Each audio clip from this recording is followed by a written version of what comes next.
নমস্কার, কেমন আছেন সবাই? ঘরকন্যা ন্যাচারাল ব্লগে আপনাদের স্বাগত জানাই। আজ আমি যাচ্ছি ব্যাঙ্গালোর। সেটা একটা দারুণ ইন্টারেস্টিং। কি বলুন তো, আজ আমি যাচ্ছি বোনের বাড়ি। ওইখানে আমি দুটো পুচকুকে দেখতে যাচ্ছি। দুই পুচকু সোনাকে সে দেখার জন্য কবে থেকে অতি আগ্রহে বসে আছি, কিন্তু সময় সুযোগ করে হয়ে উঠছে না। মেয়ের ওই দিক দিয়ে নাচের প্রচুর প্রোগ্রাম ছিল, দুটো স্কুলের প্রোগ্রামও ছিল, পড়ার স্কুলের আবার নাচের স্কুলের প্রোগ্রামও ছিল। তার জন্য না আমি পেরে উঠতে পারিনি। আর এরাও একটু ছোট বেবি হয়েছে বলে ওদেরকেও ধরতে দিচ্ছে না, কাছে সামনে যেতে দিচ্ছে না কাছাকাছি। একটু বড় না হলে পরে তাই এটা হচ্ছে না। চিন্তা করলাম ঠিক আছে, মেয়ের প্রোগ্রামগুলি শেষ হয়ে যাক, তারপরেই যাব, একটু বড় হয়ে যাবে, তারপরে গিয়ে ধরতে পারবো। তাই রওনা দিলাম। মেয়েও খুব আগ্রহ, কবে বোনদের দেখবে। ও তো এখন বড় দিদি হয়ে গেছে, দুই বোনের দিদি হয়েছে। আমার বোনের না টুইন বেবি হয়েছে। সে বিরাট কাহিনী। ওরা একটু প্রিমেচুয়ার হয়েছে।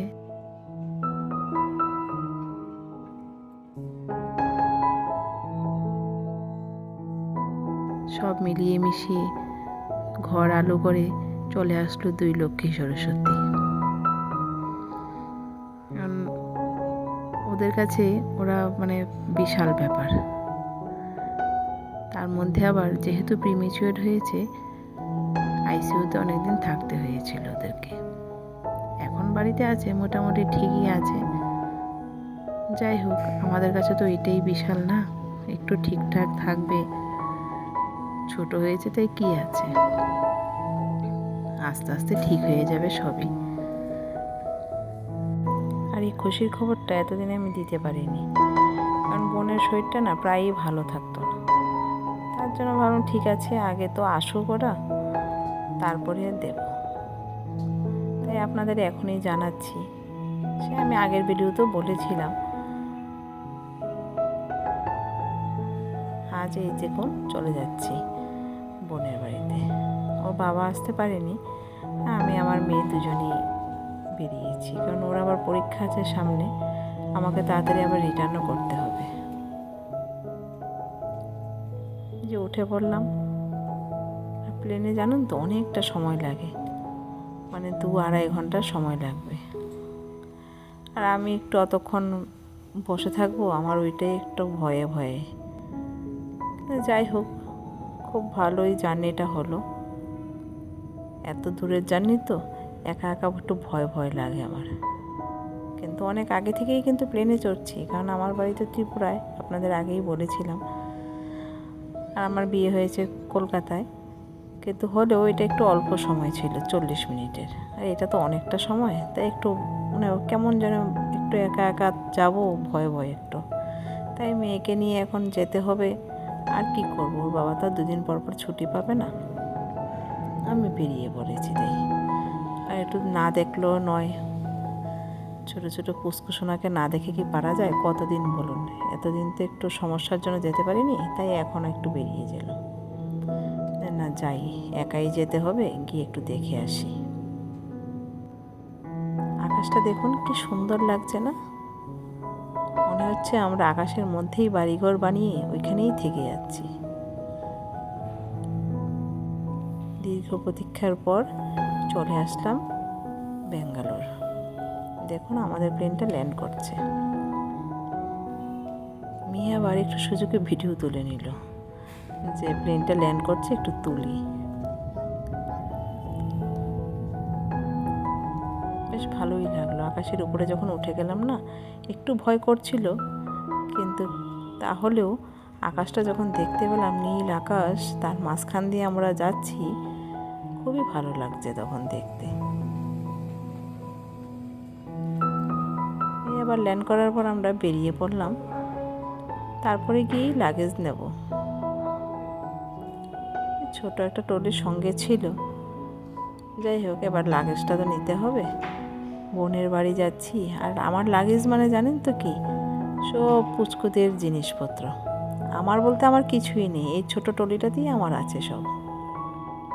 কারণ যাচ্ছি তো অল্প কিছুদিনের জন্য, কি এত নিয়ে যাওয়ার আছে বলুন।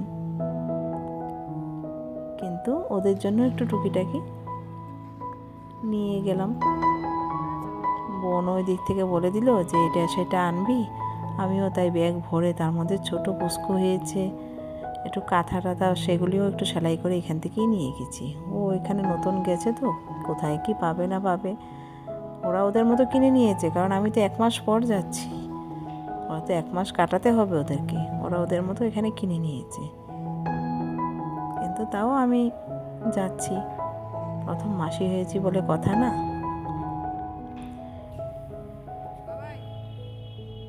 দেখুন আমার মেয়ে আবার লাগেজ টেনে নিয়ে বেরিয়েছে। আর এইখানে দেখলাম এয়ারপোর্টটা না খুবই সুন্দর, আপনাদের আরেকদিন দেখাবো। ভেতরটা বেশ ভালো। আজকে তো সবটা দিতে গেলে অনেকটা লং ভিডিও হয়ে যাবে, তাই আর অতটা দিতে পারছি না, একটু একটু সামান্য দিচ্ছি। খুব ভালো লেগেছে। যাই হোক, বেরিয়ে পড়লাম। এবার আমার বোনের বর আসবে নিতে আমাদেরকে।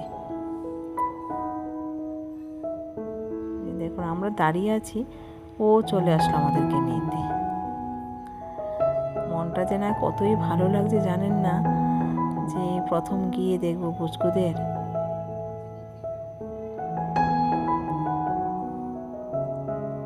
ও আবার গাড়ি বুক করলো, সেই গাড়ির অপেক্ষায় আমরা কিছুক্ষণ দাঁড়িয়ে তারপরে গাড়িতে উঠবো।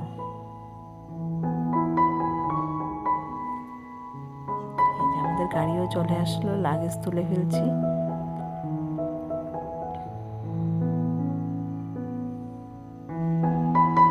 খুব খুশি খুশি লাগছে, কিন্তু আবার একটু মনটা খারাপও আছে, যেহেতু ওর বাবা বাড়ি রয়েছে, একা একা থাকবে।